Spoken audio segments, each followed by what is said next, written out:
Well, hey there, sweet peas. Welcome back to Friendless. I'm your host, James Avramenko, and on this week's episode, I'm catching up with one of my best friends in Vancouver, the returning Gavin Harper. We get into everything from the complexities of choosing your name to rebuilding after big life changes and the surprising magic of Boom Pro Wrestling. It's an honest, cozy, and hilarious conversation about community, finding your people, and just hanging out as your real self. So it's time to lean back, get comfy, set your volume at a reasonable level, and enjoy my interview with Gavin Harper here on Friendless.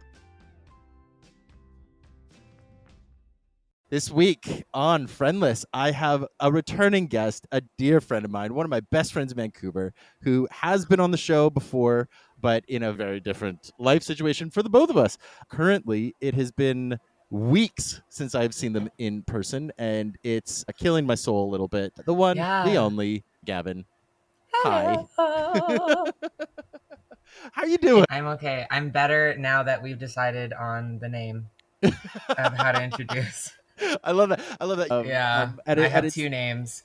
But it's that silly thing, as we were saying, and I want to hear you give the full story, but it's like, from my side, it's not that I'm uncomfortable with either of the names so much as that it's the preference for public display. Yeah, totally.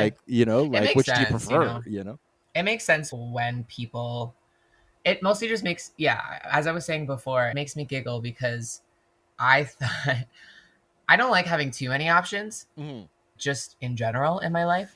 Yeah. But I thought that giving people two options and they choose their favorite would be actually easy, but it has proven not to be easy. I was saying that I've had the conversation of what name do I prefer about 5 or 6 times just this month. And it's not even really the middle of the month yet, or it's just starting to get there. Barely. I fully get why, but each time it makes me laugh. And also, sometimes it's with the same person. Yeah. There's 1 or 2 people in my life that will come to me and be like, so are you sure you don't prefer one? And I'm like, I'm sure. I'm sure. Yep, so whoever's listening, if you prefer Harper, call me Harper. Yep. If you prefer Gavin, call me Gavin. I chose Harper when I was 17, when I publicly came out, not just to my close friends. So it still very deeply resonates with me. But of course, as I got older, I didn't have a middle name. And I thought that it was a good opportunity to do so. Mm-hmm. And then I just started going by my middle name when I lived on the East Coast. And when I moved here, I don't know what happened. I kind of referred back to Harper, which isn't a bad thing. Yeah. But as you know, James, about a year and a half of being here, I asked a couple of close people to call me Gavin. Mm-hmm. So I have people in my life that call me Gavin only. Yeah. And I have friends, including my partner, that go back and forth between both, and my metamor, like his other partner, call me back and forth. Mostly she calls me Gavin. And that's really nice. I have a good mix of it all. So for those who are worried that they're calling me the wrong name, you do not have to worry. Although if you do go to my work and you ask for Gavin, it might take people a couple seconds, but they'll eventually know who... Yeah. They'll be like, oh, Harper. I love the opportunity to kind of intermix. You know what I mean? Because I find I'm in the camp of mix and match. It usually ends up being whichever name comes to me first. Often, especially when introducing you to people, it's like, we're going to roll the dice and see which one pops into my brain first. Either way, I think I've come to the realization that I will be asked this question. Yeah. If you introduce me as Gavin and Will introduces me to the same person, somebody who knows that person as Harper, I'll always have that conversation. Of course. So that's something that I've realized, which is why I've chosen to giggle about it instead of, be eye-rolly about it. Totally. Yeah. What to do. But it is that thing of like, people don't, because there's obviously there's multiple camps, but I feel like there's the side that would fall in the like, I don't give a fuck, I'm going to call you by the name you don't want because I don't give a shit about this. But then the people who want to honor that and want to respect that, there is a desire to get it right, and totally. There's that tension of like, I don't want to be seen as the fuck up. I get it. And it is that funny thing of like, by giving options, you would think it's simplifying it, but it's actually creating like a choice paralysis for the person to be like, but which is the right one? They're like, wait, I get to choose your name? Yeah. whoa, that's Yeah. too much power for me. I think it just makes people uncomfortable, which I think makes me double down.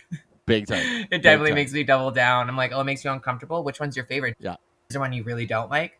Well, then now I feel that from you, right? So, yeah, I was trying to think of like, what should we talk about? Because the thing is that it's like, honestly, we could just sit down and find a topic and just riff for an hour.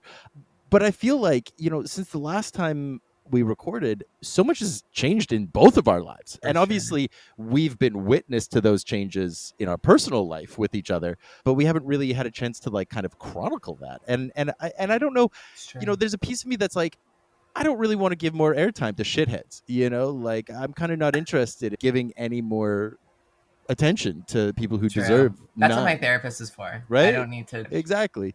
But I think what I am curious about is, what I'm always exploring on the show and what I'm constantly kind of questioning myself in is, these ideas of community building and these ideas of like, Right. how do we rebuild in these moments where shit has to change? It's not like, oh, I want to change. It's like, no, my life has I have no now choice. imploded. Exactly. Right. Yeah. And I'm curious, for you, what were the sort of first phases in the rebuild of where you're at now, and what stuck with you, and what was like, oh, that's Instagram pop psychology horseshit and I need to ignore that Totally. forever, kind of thing. I definitely think leaving the job that I was at Mm. was a big one. I wasn't let go, but I did, the lead up to this very intense seeming write up that I got, which genuinely was 3 pages. They had 3 pages. If you have to write a Oh, 3-page shit. report on a sales clerk, like, not trying to diminish I you, but it's wasn't like in a retail position, like, totally. A, you're a bad manager, and B, that person shouldn't have been working there for a year prior. At this point, this is on you, Mr. Manager. Yeah, that was something I processed a little bit after. Working there, I realized that communication should have flowed a little bit better, just didn't. Yeah. I also understand that this specific person who was the problem child, other than me, because, reading everything was true, Sure. which Yeah. is why I didn't really fight it with my manager. It seemed like a tough spot for her to be in. I always think that there were better avenues for sure, especially with communication. But when I think back, even if she would have come to me, because I was still friends with this person at the time who worked there and who got let go a month before I ended up leaving, I don't know how I would have taken that, because everything that I was so wrapped up in this one person, which is how this person wanted it. I had this 3-page write up and it was actually it was sad, of course, but it was helpful to hear it all. 30-minute sit down. Yeah. And I think there was just something that clicked, that I realized how absolutely unhappy I was. Yeah. There were things away from this person that I was dissatisfied about that were more foundational in this company, in this like job place, that I was out of my control for the most part. Sure. I'm not going to do that. But after she read everything, she asked if I wanted. She told me that she didn't want this to be a finger pointing thing, but she understood because I had told her everything, because she knew this person also. Yeah. And she said that a lot of things make sense and she's going to think about it and we'll talk another time. So after she read everything, she looked at me and she said, everything that you told me, it's made sense. But there are other workers here that I need to take into consideration, and here are the qualms that they've had. Yeah. So it was one of those things. I understood. Yeah. But she also said that she didn't want this to be a finger pointing and she wanted to have a conversation. And if I wanted to say anything or add anything or talk about something, now would be the time. And I remember pausing and being like, I need to put my 2 weeks in. Yeah. Because I do not think that I can heal and also be comfortable here in the way that they would need me to be. Yeah. It was also hard knowing that I made so many people frustrated and uncomfortable at my workplace when I really loved a lot of my coworkers. I've yet to reach out to some that I felt were, I held very close to my heart. I go back and forth on that. Sure. But for the most part, that was hard for me. But there is something to be That said was really about like hard. getting that clean break, right? And just being able to delineate the before and the after and just having this clean line in the sand and then just moving past it. I go back and forth sometimes with former coworkers and people who Right? I've liked. Because I you're with often, them for oh so many yeah, hours. some of Like these people you I spend saw more my time with than the coworkers more than family. I saw my own partner a Exactly, lot of the time. exactly. Yeah, yeah, So there are things my coworkers saw from me throughout the day yeah. that are missed when you're talking about your day when you come home from Mm-hmm. work or when Mm-hmm. you're talking to friends outside of work. But I've started seeing that I was this is a bit of a woo woo thought, but I was just having it the other day as I was falling asleep, but I was realizing that is like if you look at the way we sort of walk through our days and move through our lives, like it's just theater, right? Right now I'm doing the dance of recording a podcast, and earlier I'm doing the dance of cleaning my dishes, and it's ephemeral and it's supposed to be ephemeral. It's not supposed to be permanent, you know? So there are these moments that you have in your day with coworkers or whoever it might be that don't need repeating because it's like trying to describe a piece of theater or a piece of dance where it's like, yeah, and then the person moved their legs and it's like, well, this You means have to nothing see to it, you there. yeah, You weren't, experience, that's okay. yeah, You weren't there. So yeah. you don't need to repeat it. Yeah.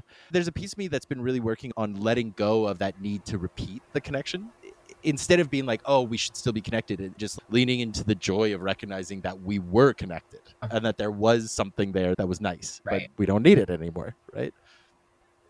I think that makes sense. I think something to add is that it is up to the individual person to decipher whether or not something is needed.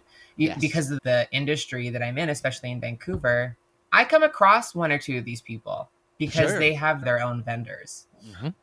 So I come across these people and it's proven to be a little uncomfortable for me Mm. because I haven't addressed something. Yeah. And that's usually where that lays there. I know that I was a shit. And I want to be owning up to it a little bit more. Mm. I also want to acknowledge that even though there was this struggle that was Mm-hmm. happening kind of behind the scenes, acknowledging the fact that the duality of me struggling with Mm-hmm. something fairly abusive while also I'm working next to you for 8 hours. Yeah. And the way that I talk to you and the things that I say to you matter.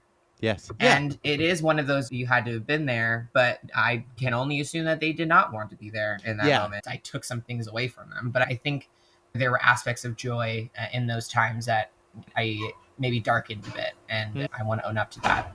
So, Do you feel how would do you think you would want to go about doing something like that? This is a really interesting kind of thought process for myself because I right, often go back and forth around these ideas of like, do I need to sort of like prostrate myself in front of people, or can I take personal accountability and just try and do better going forward? You know, I think it's contextual to different situations. I'm curious, how do you think you would go about reconciling this? Maybe you're going to see them around, you know, right. how would you personally approach something like that and kind of work through that? I think something that I have started doing is almost like an icebreaker first. Mm-hmm. I have been avoiding certain areas if there is like a market or something like that and I know Sure. that they're a vendor. Yeah. I have vendor friends that are friends with this person, and I would I have two people in mind. I would just probably send them a message. Mm-hmm. I think that I would just very much own up to the fact that I know it was a while ago. We're still going to run into each other. I have been personally feeling very guilty, Mm-hmm. and there were times where I'd seen you and I didn't go over Mm-hmm. because those feelings get brought up. Yeah. Maybe not necessarily me feeling guilty being the reason why I messaged them, but really wanting to clear any air Yeah. on my side Yeah. and be like, I don't know if you've thought about it. I just want to let you know that the way that I interacted with you, and not just you, but everybody as a group Mm-hmm. who I respected a lot, even if it did not seem like I did. Sure. There are times where I just didn't say anything all day. Yeah. I didn't say one word to anybody. And it wasn't even really because I was in a bad mood, but Yeah. I was just so exhausted. Yeah. Running on And like there's that 2 hours of label sleep of like sometimes. there's a mental and emotional labor to be in a space you don't want to be in. And when you don't want to be at Yeah. work, but you're stuck there all day because you have to, Yeah. there are days for me, I work remotely, and there's still days for me where I'm Right. like, I'm doing anything possible just to hang on, Yeah. because I do not want to be at my computer right now, but I have to be. But I have And to be. so like anything above my bare minimum is Yeah. asking too much. Luckily, this person does know what happened because I Mm. went to work. I went to work the next day Yes, you did. after I Yeah. saw you. Yeah. I think it was still adrenaline that I was Yeah. still kind of running on. I had to pull them aside because this person was still texting me and I was nervous that this person was going to come to work. Although now I realize, hindsight, that was silly because he doesn't own up to shit. I pulled him aside and I was like, here is everything. And they were like, wow, okay. But Sure. I do just want to acknowledge the fact that, one, we're going to be seeing each other. Two, I don't want it to be weird because I really did like this specific person, even when I was grumpy Gavin, to say the very least. And, doesn't have to be a big thing. If you haven't thought about it, you haven't. But I just wanted, for me to kind of clear the air. And I hope you're doing well. Yeah. Whatever. It's just like I really want it to be a very no pressure. Yeah. No, doesn't have to answer, doesn't have to do really anything, doesn't have to be that we're going to be friends and hang out. But it's important to me, from all the times in my past that I did not own up and I did not do the hard thing, but the necessary thing for very important things. It's important to me now in my adult life to take accountability where I feel is appropriate. Yeah. And especially if I'm going to be seeing this person, if I know people who know them, I really want to show that there has been growth, because there has been. And there's a lot more thoughtfulness in what I'm saying, all of that. I want it to be known that I thought about everything and I put it into action. Yeah. Yeah. And I just feel like that's kind of the most effective way. At least that's the way I try to do it. I went to a Pride event a couple weeks back and I was terrified the whole time because of all the people I was going to cross paths with and all the people I did cross paths with and did see and got a lot of glares from and all the rest. I feel like a year before, 2 years before, I would have had such a different reaction because for me it was like, well, I know who I am. I know what I'm about. Yeah. I did try to own up for my part. It fell on deaf ears. And so at this point, it's not my problem anymore. Now I'm just going to live the life that I want to live. And if people want to continue living back then, that's fine. That's not my choice. And I have no power over that. I think a part of that too is like, if it falls on deaf ears, then there's a part of me that thinks, I don't blame you. I don't think you're wrong for that. Yeah. Nobody owes me forgiveness. Definitely know that's not what you're saying. It's more just about, at this point, it's not my problem anymore because it's just at this point, everybody's moving on, right? Yeah. So I'm like, cool. You don't have to care. Yeah. Like, Bingo. I just wanted to do this thing. I forgot what it was like leaving that job. Yeah. I like bringing it up again. It wasn't just I put my 2 weeks in, that was it. There was a process. The specific area of this company that I worked in, we're next to each other all day. And we're constantly in communication. And I knew these people from like just a month and a half after I moved to Vancouver. Yeah. Up until last May. It was a hard switch to do, although definitely a blessing.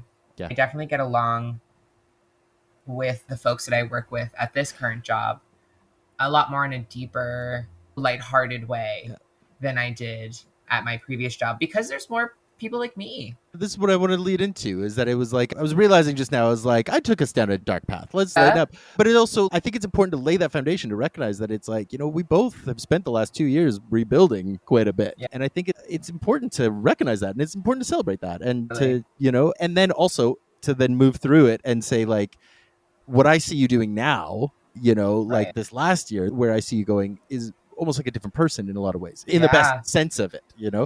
And I'm curious about, do you think it's just being around other queer autistics, or is it like, what's the piece that's been bringing you the most joy lately around all this?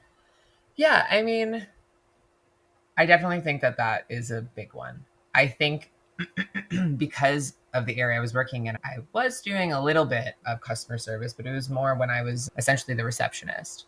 Sure. And I hated that. I told my manager at one point that listen, I'll cover breaks and shit, but I only want to do once a week, when I was doing sometimes 3 days of my preferred area and 2 days of reception. But sometimes it would be 4 if somebody called in sick or if somebody was on vacation.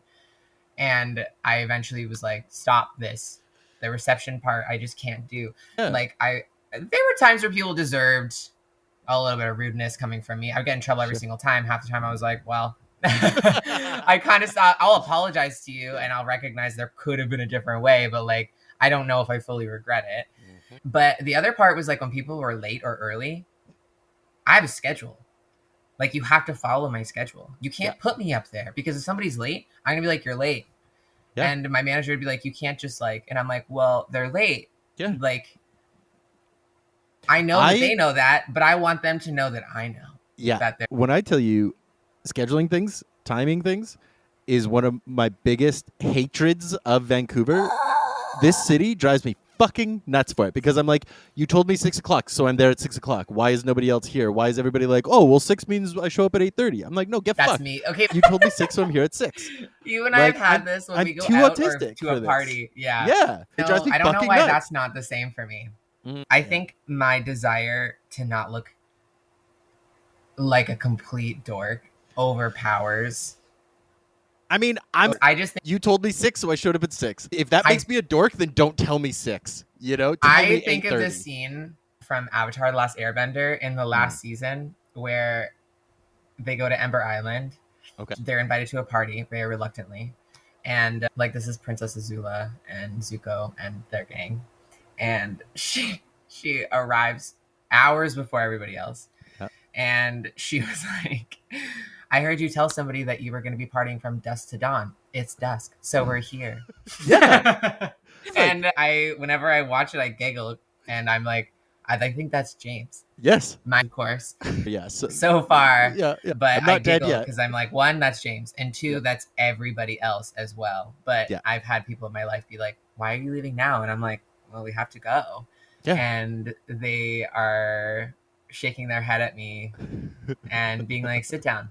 The lead up to it is hard. But by the time we get there and parties, like, you know, a couple more people are there, I feel better, because I'm like, I do not want to show up first or second. Mm-hmm. That's the worst. That's the worst. There's more focus on each individual person when I'd rather be in a bit of a group with a lot of my safety people. No, and I guess for me, it actually is preferable to have a smaller group. Like, I like it when it's smaller, because then it's not so like, oh, fuck, I want to talk to all these people, but I can't because I can't hold, you know, so it's like nice to just be like, you know, I hate knowing that everybody else thinks I'm a big dork for being the first one. But at the same time, too, I feel no shame about it, because I'm like, look, if you wanted me to show up at 8 o'clock, tell me to show up at 8. You know, like, if you want me there at 6, tell me at 6. But like, well, it's hard if you and I ever go to the birdhouse. Or but I'm like, but I'm old and I want to go to bed. Kind of one of those balance, you know. If I am going to Logan's and I know everybody there, I'll show up like 30 minutes before, or on time, or like whatever. If I am going to a friend's place, like from work, I work with a lot of people who are younger than me. Not super significant, but there are people who are very Gen Z. I work with someone who just turned 20. Jesus Christ. I know. They were born. It's not as bad for me, but I'm like, there's almost a decade between us. Like, that sucks hard. It's but if somebody's having a party and I know that I'm only going to know 2 people, I'm going to just make sure that I'm going to meet up with those 3 people, because everybody, all the friends that I know are shitty texters. Yeah. So if I'm like, hey, where are you at? No. But the day before, I'm like, I'm going to your place first. Yeah. I'm not going. Yeah. And are we showing up? See, at that point, you're running the show now. I was going to say, at that point, I'll let it go, because my concern for time is purely if I'm deciding for whatever reason I have to go alone, or I'm decided to be brave and I'm going to go alone. You know, that's the only time when I'm like, well, you told me 6, so I'm there at 6. But if it's like, oh yeah, we're meeting up somewhere else, then all my cares are gone, because now I'm like, now you're responsible, you're daddy. Yeah. I'm just baby. I'm here to just go along. 100%. You know? I'm like, I am no longer Papa today. I'm the wee little baby. Yeah, exactly. Right. Exactly. That's fine. I think that's something actually that I kind of miss. The last 2 years have caused me to really contract my friend group, substantially, and my consistent connections are there's so few of them now that I don't have as many chances to be like, can I be baby? I'll let you be baby if you want to do whatever, but that means we're not showing up at 9:00. You can't be like, I want to be baby, and then argue with me that it starts at 9. No, that's fair. But that means you have to listen to me. That's valid. I can do that. But as I said, that means you have to invite me to things, So this is not meant to become a hostile subtweet. I go to a friend's place. Yeah. I want to be clear. This is not intended as some kind of hostile subtweet thing. I did feel attacked for a second. I'm sorry. Well, let's take a breath. You have to invite me to things. You have to invite me. I do even less. I work from home. I know you do. I have no coworkers to go out with after. That is a bad excuse, and I've grown to resent it. I take 2 buses to get to you. Well, then learn how to drive. I know how to drive. I did let my license expire, for sure. It's what stops me from doing some fun things, because I'm like, I have to go on a bus. Right? Yeah. If it's on Main Street, I'll go, because I can walk. If it's not on Main Street, I'm like, I'm out. One thing that has developed over the last year that I'm so fucking glad has happened is not only awakening your love for pro wrestling, but just like this new group that you have graciously pulled me along into, who all love pro wrestling as well. I cannot tell you in proper words how much it actually genuinely means to me, because I am somebody who I've loved pro wrestling my whole life. And when I was in Saskatoon, I had a group of people who we would always watch pay-per-views together. Some of my best friends of my entire life. We bonded over pro wrestling, and coming here and not knowing everybody who liked it, and then hearing this rumbling about Boom, right? Having some of my university friends being like, you have to come. You're going to love it. You have to come. It took me like 2 years to finally show up. Right. And then when I finally got there, it was a revelation. Yes. And the fact that you responded the same is just like, it's meant so much to me. And I grew up with older brothers. Yes. And one of my sisters, we all It was did the a 90s. lot of things. Everybody liked wrestling. And I grew up like, early 2000s, like mid 2000s, when obviously it's still going on. Yeah. But I think in that time frame, there was a lot that I was witnessing that just like made me uncomfortable. A lot of the things that were being said, and this is just a thing that has gone on. Yeah, wrestling did, but I didn't know how to. I just felt like I couldn't compartmentalize like the things that they were saying. I knew that wrestling was a lot of it is acting. Yeah, but I think as a kid, obviously, I didn't know how to tell the difference. Well, and that was it's all real. Like predetermined is the word I like, Yeah. But it's like that era too. Like the WWE in the 2000s was fucked. It was dark. And it was weird, and it got hit with a dark. Tons of yeah. So it was it was a bad time. I played the video game with my brothers. Fuck yeah. When they let me play their video games. Yeah. I'm also coming from a place of really not a whole lot of wrestling knowledge. Yeah. And it was first talked to me by my sibling, and it was Boom specifically. They didn't. I if they did say the name, I didn't remember. Yeah. And I was like, I don't want to go to this thing. Yeah. And it wasn't until after I met Logan that she was like, you should come to this thing. And I'm like, no, I'm good. Especially if the tickets are that expensive. Yeah. Expensive. I mean, it's worth it, but like it's not like $15. It's not cheap. That. So I'm like, I don't want to spend this money if I don't know if I'm gonna like it. And that was my big thing. She was really, for months, she was trying to get me to go. Then when the season restarted, a month after the season restarted, a mutual friend of ours was going away. He had a season pass. She was like, can Harper use your ticket? And he said yes. Yeah. So she was like, you're going. You're not even paying for a ticket, but you're going to go, and you're going to really love it. Yeah. And I was like, I'm still not sure. And it wasn't until she showed me a handful of wrestlers that she knew that I would be like, oh. And we both know the one wrestler that I was like, hey, when is it? Yep. Which worked out. And what's so funny is that my friends who had been pushing to get me there, they actually had purposefully not shown me any wrestlers. The only one that they told me about was Randy, because I already knew Randy from comedy and from other wrestling shows. But they were like, Randy's going to be there, and you just got to see who else. And that whole first show, if I'm remembering right, I think the first show I saw was the same as the first show you saw. It was the first show you went to. We were on the opposite sides of the room. And every single wrestler that came out, my jaw was just dropping lower and lower. It was the magic of having spent the last decade or so actively going to like WWE, actively going to AEW shows, and paying, double what we paid, but being in nosebleeds, and then paying Right. $30 and being beside the ring was like such Right. a moment for me. And then on top of that, being like, and that Adonis is sweating on me, like That's how I it was a feel. revelation, It was awesome. The group that we go with, Mm-hmm. on top of them individually and as a group being really wonderful. Yes. The pro also is that they've been going for years, Mm-hmm. and that the area that we usually sit in is, as far as my understanding goes, is their area. Yeah. It's a double kind of whammy there to be like, well, like, that's awesome. Yeah. And I remember after that first show, she was like, how did you like it? And I was like, I'm gonna buy another ticket. That's for sure. I have not missed the show. Me neither. Since I did get one. Good. I had $5 for a week and a half, but I got one. I knew it was gonna be like that. Will was a little eye rolly at that, but it's fine. It's important. Yeah. It is my favorite. I tell all of my coworker. I know so many that would want to go, but are like, don't know. They're always like question mark, and I'm like, okay, bitch, you better buy a ticket because a week from now they're not going to be available, and it just feels like it gets more and more popular. Yes, something that I'm like, you better buy a ticket because I got to figure out where you're going to sit. That's just it, because it's probably not going to be with us. Yeah, or you'll be standing, or you'll be like one seat behind me because I like my aisle seat I would prefer to be in the front. Yeah, but I don't care if I'm in the front. I'll be in the back, but I'm having an aisle seat. Be on the side. One thing that I've really, I want to talk deeper about the show, but one thing I really want to highlight that I truly cherish about the monthly Boom show is that no matter what, it lets me see all the people I want to see. I always get to see Logan, always get to see the crew, always get to see my university friends, shout out Amitai, Cam, Kyle, and Shauna and all them, like, so. I'm surprised you said Logan and not Keegan. Well, my sweet love, Keegan. I reserve, honestly, I almost got a little too flustered to say Keegan. What a wonderful guy. Just pure. And also just like the joke that you two are boyfriends.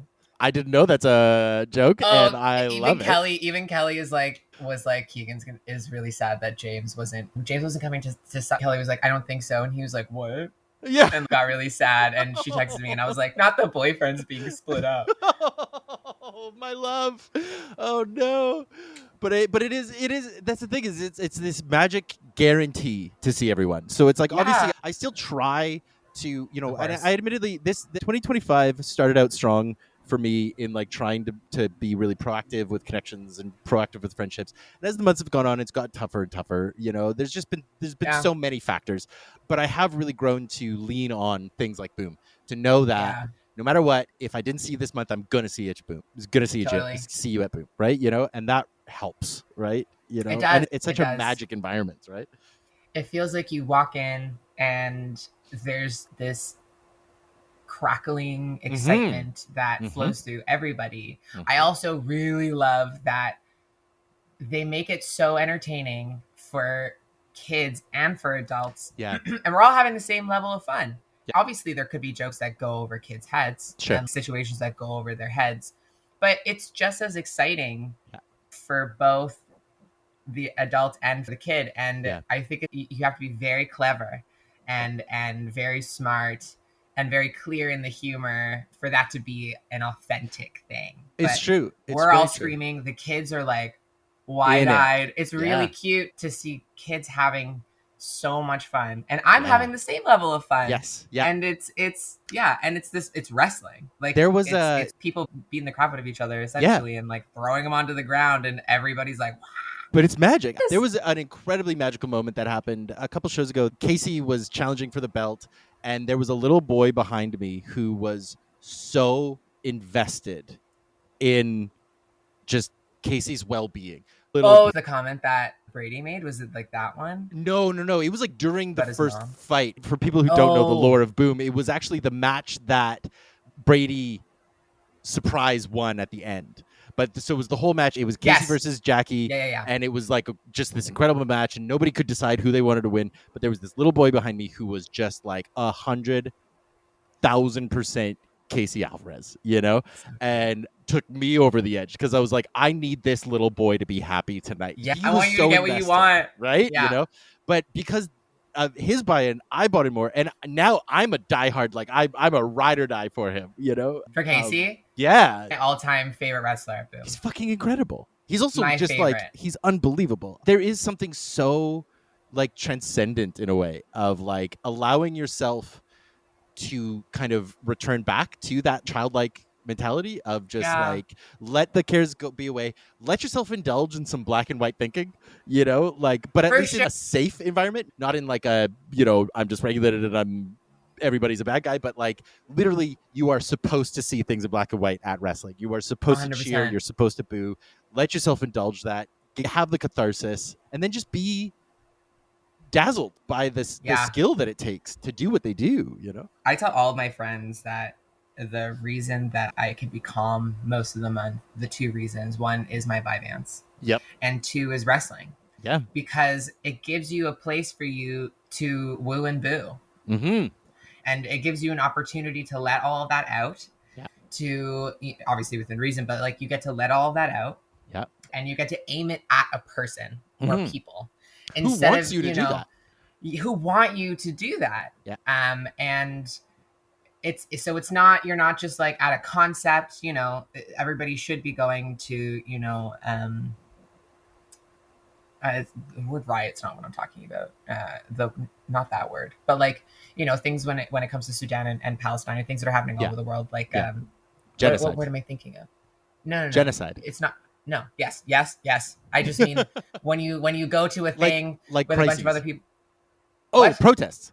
I'm like, I mean, I'm not denying that there's genocides. I just mean I'm trying to find that one word. When you're going to protest those things. Yeah. Yes. So, you know, you're booing a lot of these concepts and these people, but wrestling, this person is right in front of you. They look you in the eyes and you can boo in their face. And there's something so cathartic about that. Oh, yeah. Especially for someone like me who has had a past of having a lot of anger issues. Sure. Has had a past of being snippy and snappy and being really frustrated easily. Mm-hmm. And it's so genuinely cathartic. For me personally, I get so much. It's not just the beautiful wrestlers. Yes. Okay. It helps. All of them.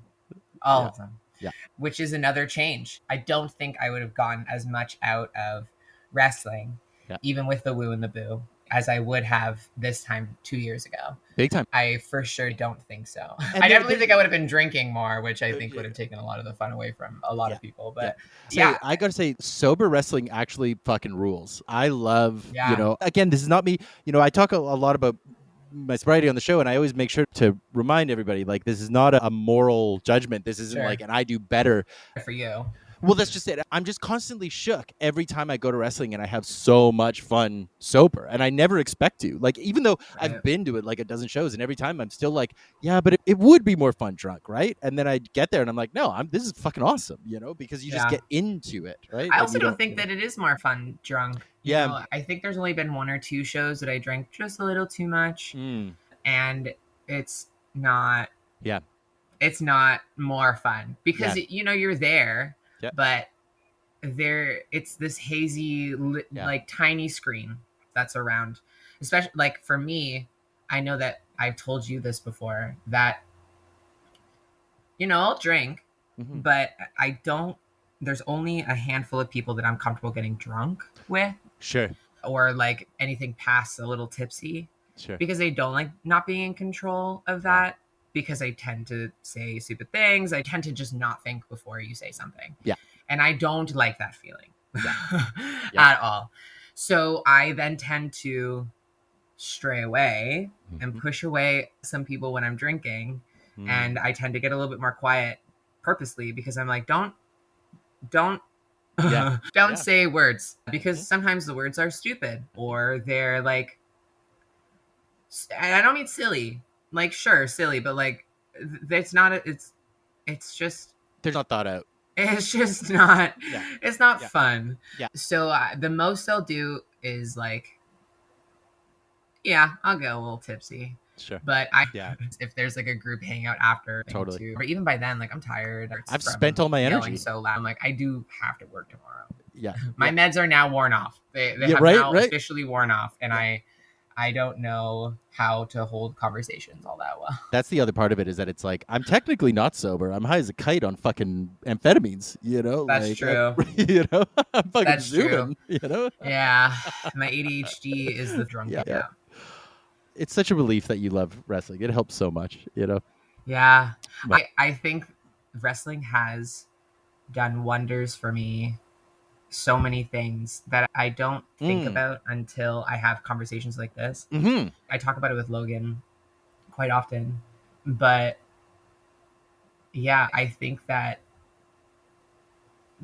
going to wrestling and being kind of thrown into this world that so many of the people that we go with and we sit with had grown up with, or had been going at least to Boom for a long time. Yeah. I just get to experience a new world. Mm-hmm. It's Mm-hmm. the trying something new and really liking it. I think it's gotten easier for me to talk to new people. Mm-hmm. It's gotten a little easier for me to be around a group of people, Mm-hmm. like a crowd of people. Mm-hmm. I have obviously good days and bad days with that, but it feels easier. As I said before, I'm a lot more relaxed, but it's also led me to this group of friends. Yeah. I have been going for almost a year now, and it's Yeah. only been the last couple of months that I have started to say my friends instead of Yes. I have a friend who has this group of friends. And that is also, it feels really nice. Yeah. Send a message to most of them Yeah. and either ask to hang out, or I thrive when I have a friend group. I don't necessarily think that, like, because they've all known each other for so long. Yeah.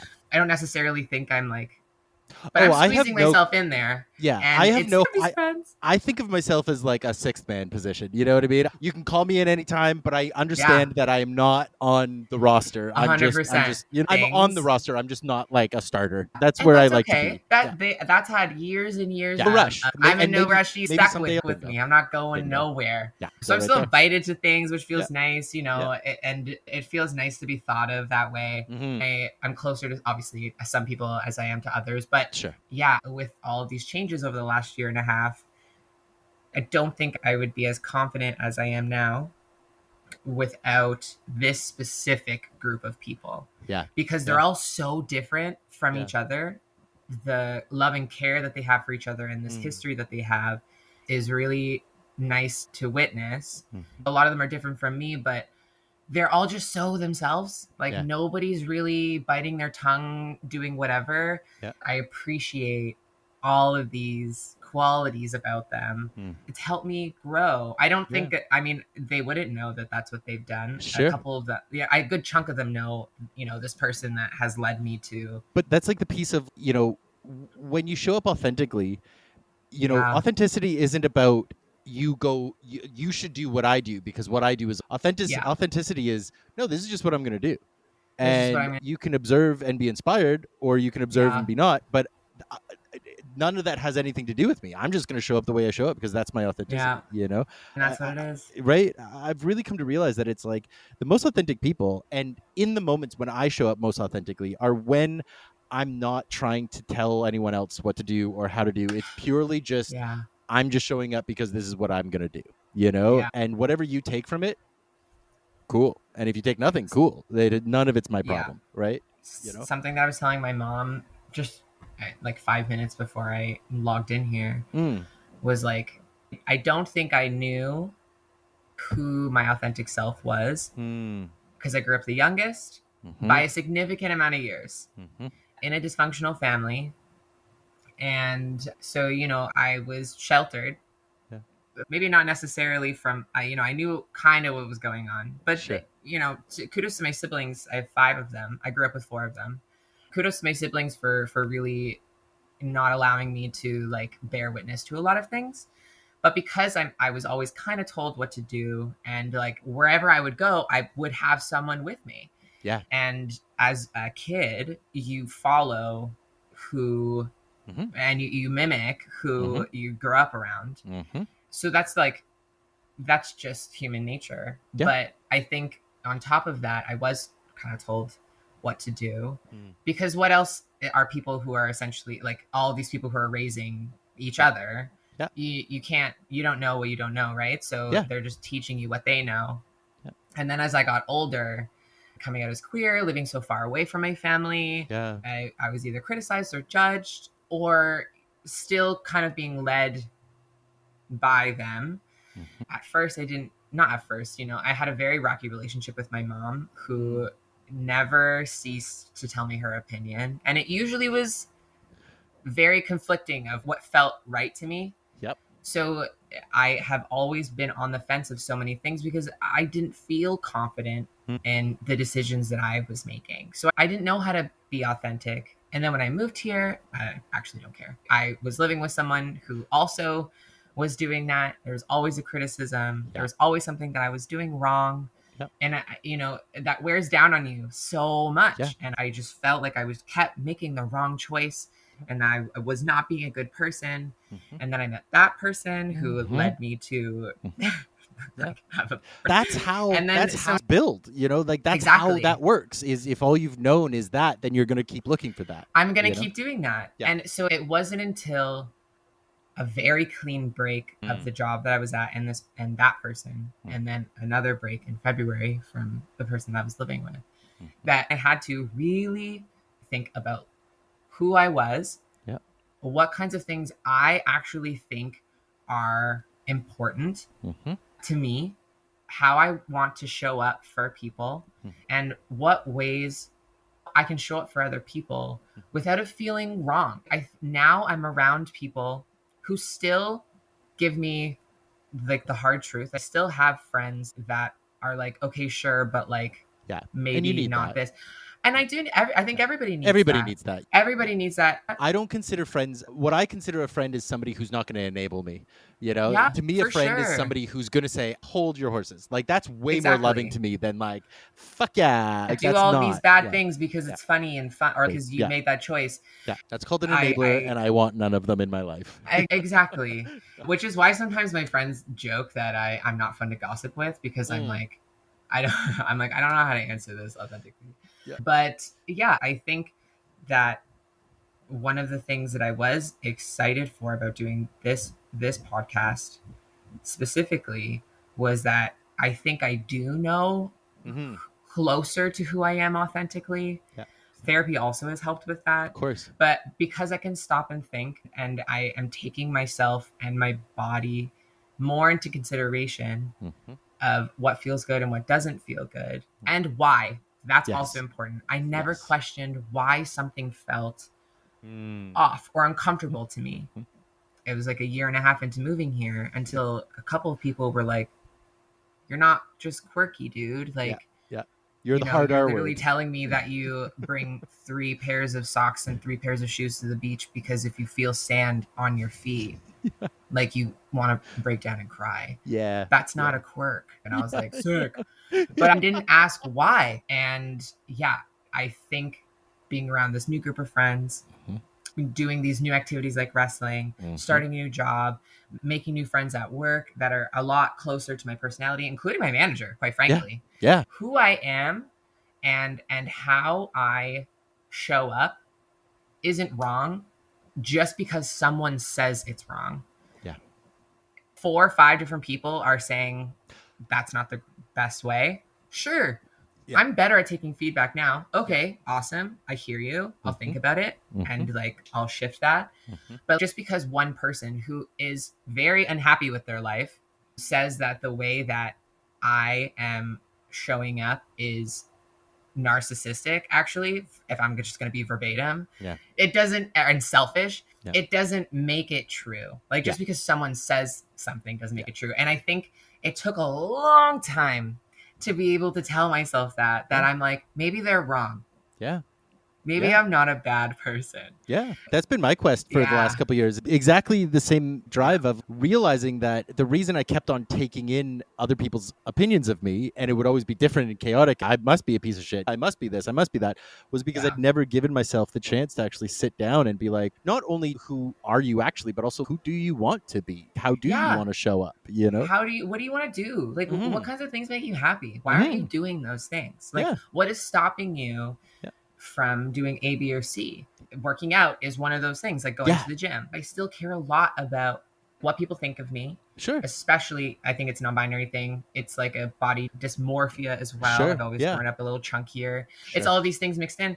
Yeah. And I got to this point where I was like, is that really going to be the thing that stops me after being out for over half my life as a queer person, Yeah. almost half my life as a trans person, Yeah. on the East Coast? Yeah. Like The like coast. Ontario. I'll kill you. I was in New Brunswick. I was like in the military town. Okay. Mhm. So I'm like, that's when I was coming out. And I'm like, Mhm. I'm afraid of like what people are going to think of me, even though I have those experiences. Yeah.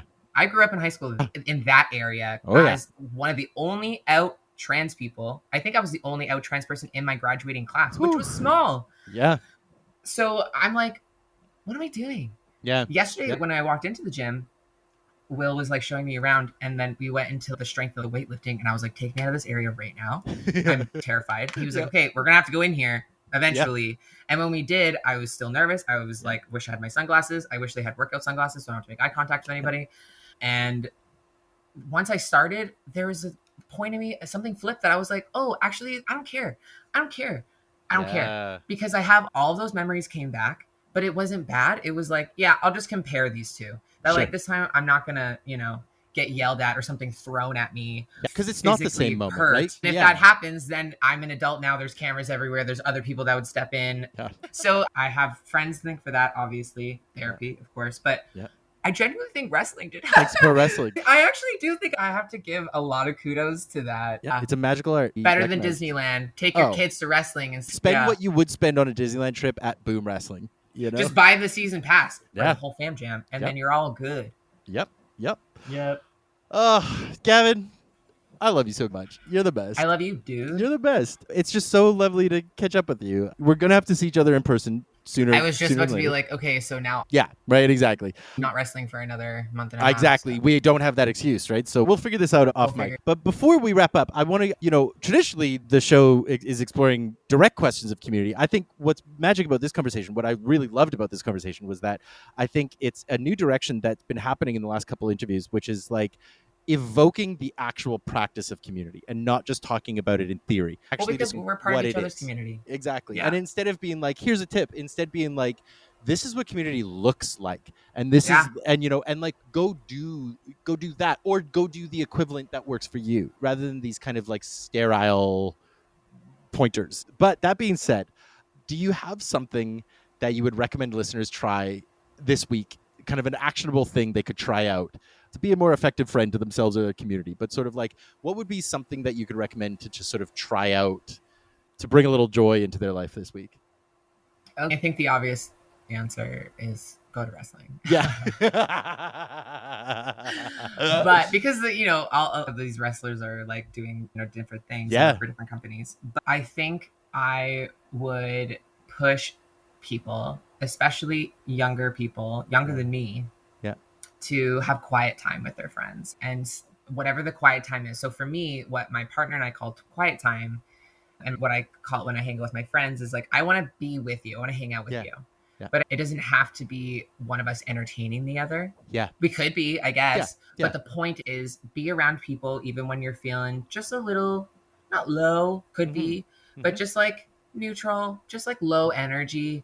And the quiet time for us is Will and I will be on the couch, or we'll be on the two separate couches. So it could be that we're still hanging out, but there's not a necessity to talk. There's not a necessity to share. There's not a necessity to really dig down deep at all. Yeah. We are just doing our own thing separately, but together. Like we're hanging out together. Yeah. If there's reels, if there's a photo, if there's an art thing we're working on we want to show, that's fully allowed. It's there. But I have found that I connect so well, and I still feel fulfilled when I'm with my friends with just something. Nothing's really planned. We're going to do this. We're going to hang out with this person. This is what we're going to do. It doesn't have to be an activity. Unstructured. I just want to come over.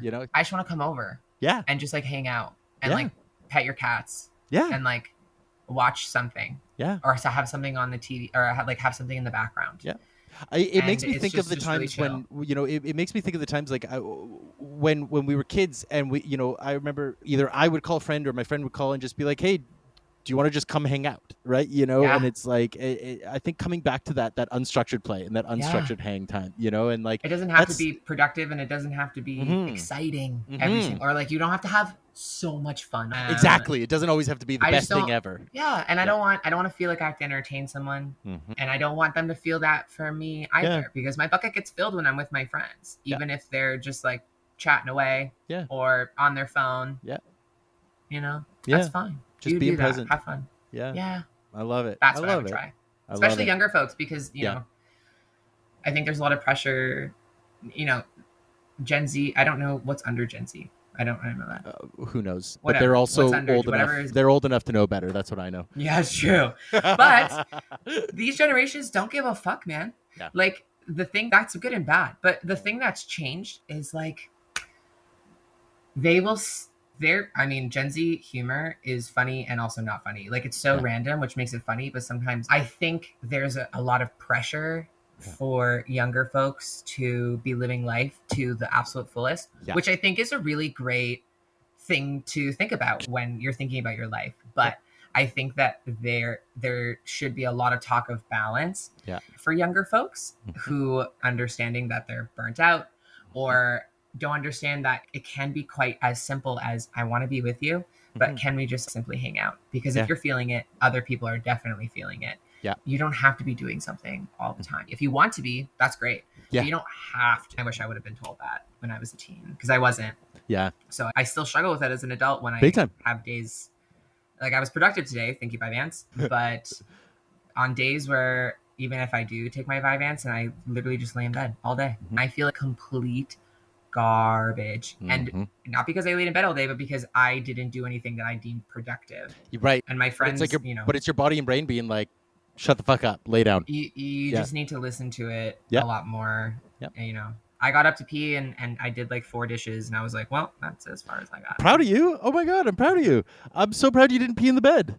You know, there's totally. I haven't done that, although I think I was maybe 12 or 13. There's moments. One time when I was really, really drunk when I was like 21.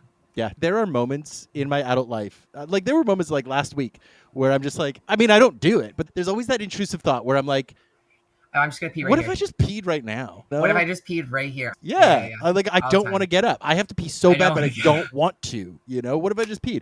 But then I go through the motions of like, well, then I'd have to clean it up. I'd have to get up anyway. I'd have to clean my couch. So it's like, no, it's going to be better to, you know, right? It's not going to be warm forever. At some point, it's going to be cold. And at some point, it's going to be stinky. Funny thing is, the reason not to is never because you shouldn't. It's always it's never, because it would be inconvenient, you know? Luckily, I share a bed with someone all the time. So I'm like, also... that probably is something that he would not. You're going to want to get his consent with that before you start doing waterworks, you know? But I don't have a tarp. I don't have anything like that. Oh my God. I don't practice it. Do you have anywhere that you'd like listeners to find you? Do you want followers? Do you want to stay mysterious? Follow me. Don't follow you if you don't follow me on Instagram. You can tag me, that's fine, but I have it on private. So if I don't know you, I'll decline. Love you, but please don't follow me. Yeah. I do feel like someday we're going to have to return to our magazine idea. I was thinking about that yesterday. We're going to have to get back to it because I still want to do that. So we'll circle back on that another time. I have a lot more capacity now. And I have a lot more interest in it now. What I mean is I have a lot more drive for it now. We'll talk off mic. Okay. But for now, I'm going to wrap things up. Gavin Harper, I love you so goddamn. Whoa. My heart got ahead of my mouth. I love you so goddamn much. I love You're you. just the best.